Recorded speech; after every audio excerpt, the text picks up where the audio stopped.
1, 2, 3, 4. I got thoughts running through my head. I got thoughts, can't you see? I got thoughts, the books I read. I got thoughts, won't you listen to me?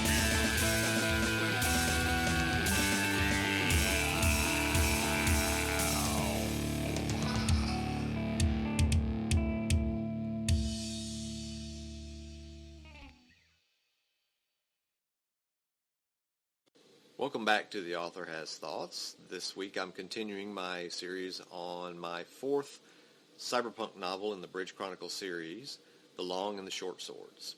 One of the things I wanted to do was explore some of the other gang leaders, in particular one leader, more.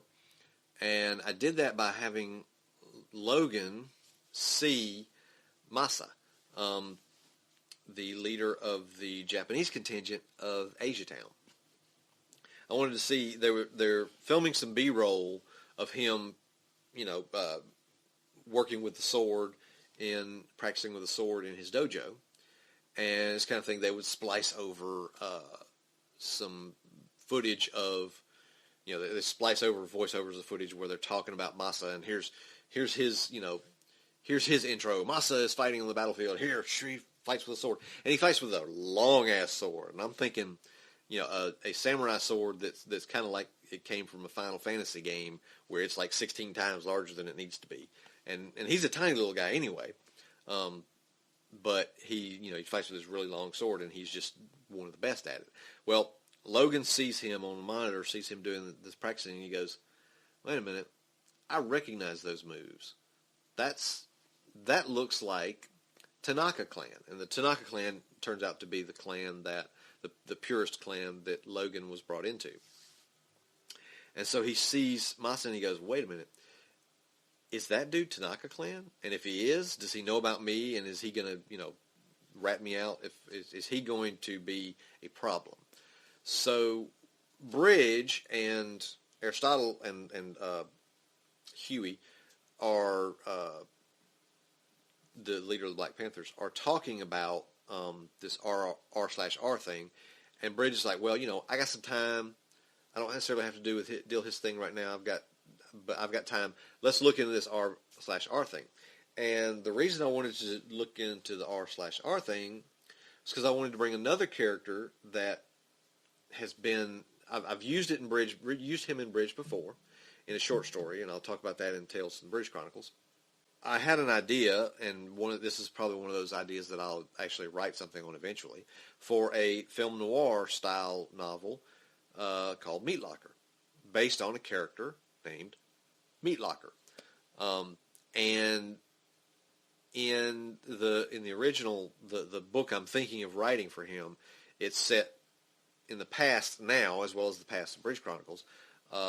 So by the time Bridge Chronicles time comes around, Meat Locker's actually in his 60s. He's an older gangster, but he's managed to survive this long by being an absolute badass. And Meat Locker is a character. There's a lot of mythology surrounding him, and nobody really knows what is actually his history. I mean, nobody knows. Why is he called Meat Locker? Well, it's because he's big as a meat locker. He's literally just this giant slab of man. No, because he kills guys and he hangs their bodies in the meat locker, and all these sort of stories surrounding meat that nobody knows for sure if it's true. Not even Bridge. And Bridge knows him. Everybody who has been in anything in the underworld knows who Meat Locker is in Los Angeles. Bridge is like, okay, let me serve multiple purposes.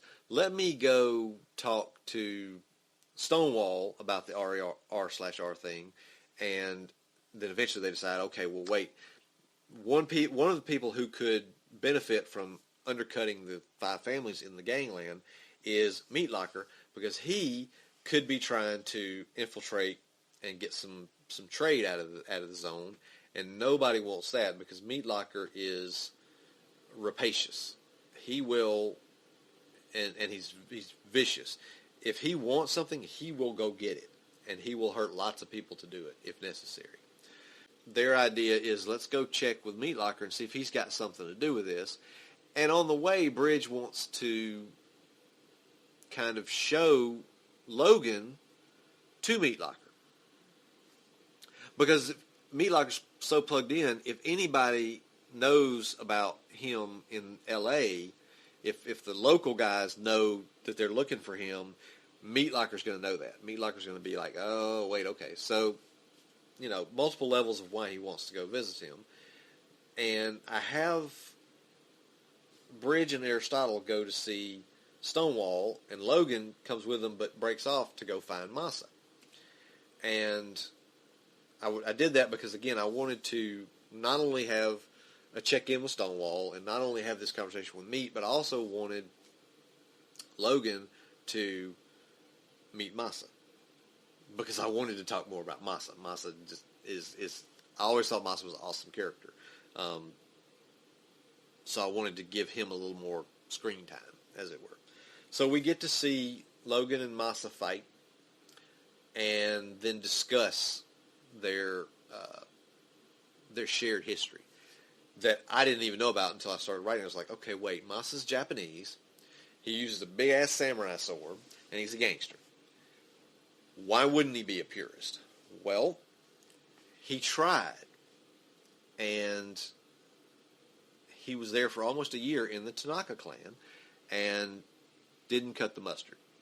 And as a result, not only was he kicked out of the clan, he was also kicked out of the country of Japan.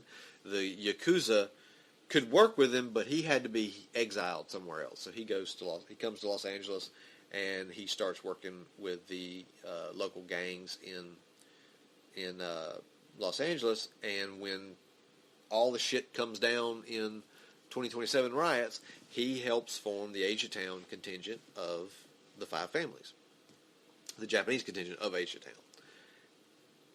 And that ends up being his story. But I wanted to explore that a little bit more, and I wanted to kind of have that whole, samurai, Ronin type of conversation with Logan, where they meet and they recognize each other as purist, or as someone who has been purist but has fallen short. And I'm not going to go into the entire story of Logan's backstory because after we go through the meat locker conversation, Bridge gets everybody together and says, "Okay, I've figured out how we're going to get Logan the fuck out of here." And part of what he does is he lets Mew get captured. I took a little side venture with Mew there because number one, I wanted to have Mew have a little screen time, but I also wanted him to fight some more ninjas, and I also needed to explain why Bridge was acting the way he was towards his money. So, gangland is very lucrative for Bridge and for everybody involved. The corporation loves it. Chronosoft loves it. It's making tons of money.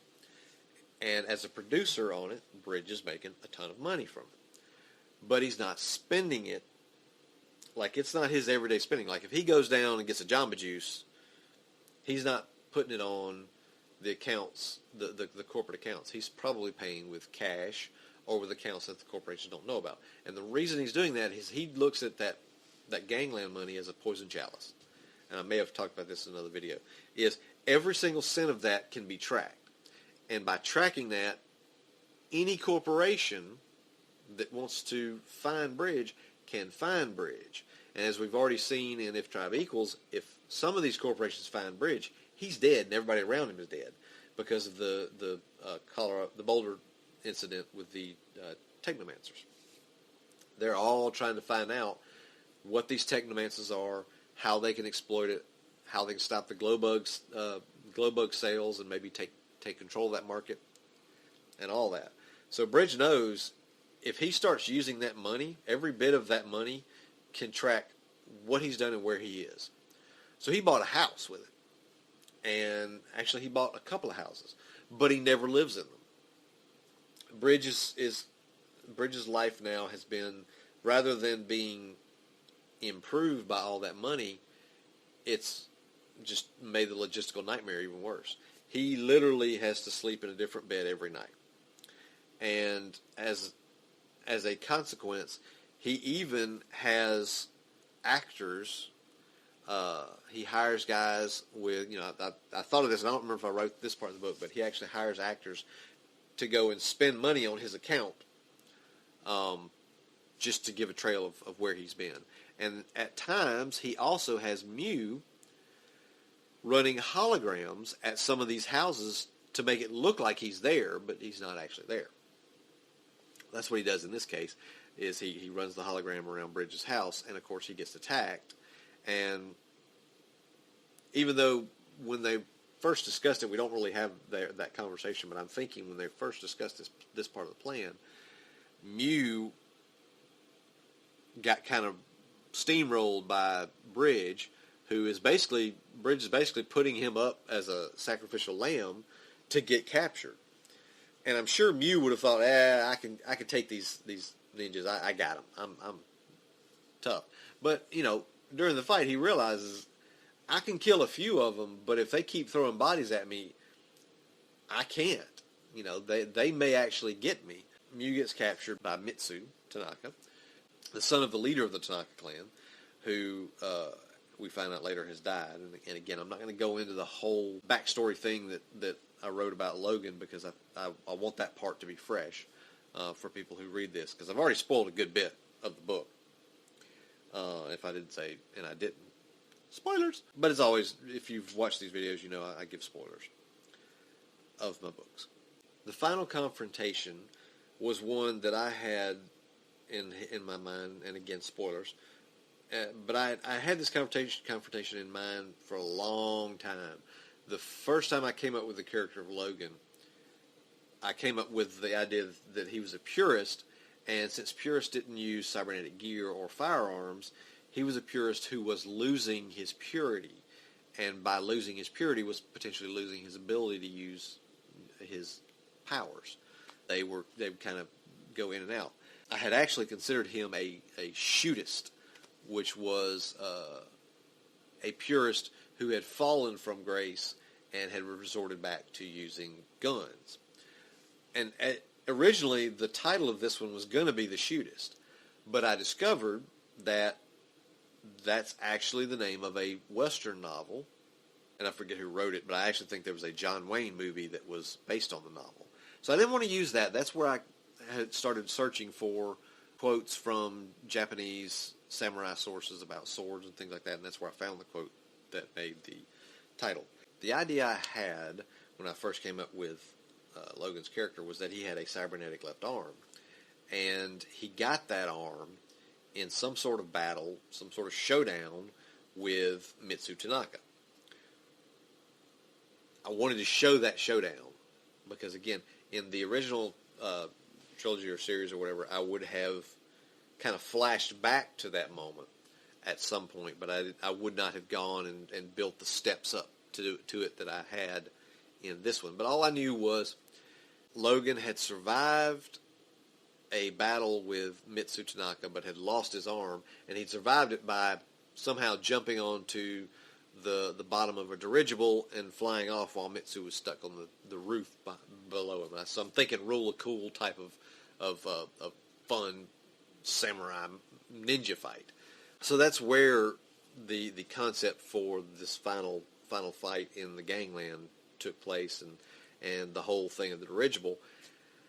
And the dirigible being marked by R/R was something I came up with in the middle of the book. It's like, okay, I knew that we were going to have, Logan flying off with a dirigible, and that what better way to give the R/R guys, the refuse resist guys, some meat, than to, make them behind what happens with the dirigible. And then as that built up, I came up with the idea of Freeman being involved, and Freeman somehow being behind the refuse resist movement. And I did that because in the original trilogy, Not gonna really give any big spoilers away here, but Freeman is the person that the characters, he's kind of the antagonist in that original trilogy. Freeman is a very big part of that trilogy, and so that's how I kind of melded them together and moved them off, so that now from here forward we have Freeman, rather than being a resource for Bridge, is an antagonist. He's an opponent. The reasons why isn't clear, and Bridge doesn't know. Now I know, obviously, but Bridge doesn't know.